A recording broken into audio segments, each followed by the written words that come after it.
One of the things I picked up on really on there is looking at the way, we look at the difference between a threat and a risk, and the amalgamation of the two in government. My particular role when I was seconded into the government as a senior advisor in the Fire and Rescue Service was around the Olympic Games, and it was a very small part of a massive machine. And I was one element which was called safety and security, and hundreds of people working there. But we spent best part of 3 years and even longer in things working up what the hazards are and what the threats are to making sure that the games went off safely and securely. And that would look, if you look at a threat, really something that is about somebody having the capability and intent to cause harm, using an external thing, and that's where we think about terrorism and that sort of thing.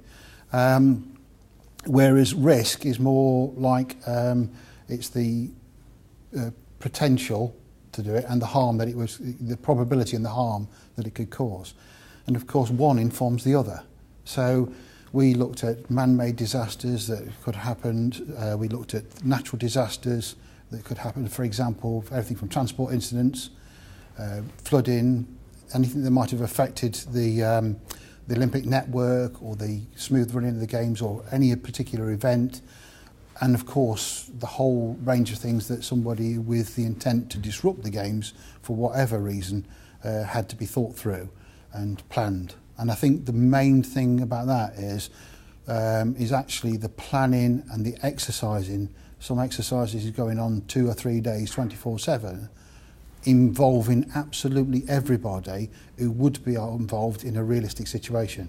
Created that culture to make sure that if something did happen, nobody's not read the brief, nobody's not got the memo, nobody's coming in cold. And I think that was absolutely spot on, because during the games we had, I think it was on the first Saturday, we had a large fire, and it was in a particular case, and other events of course, but a large fire in one of the areas we'd already exercised from.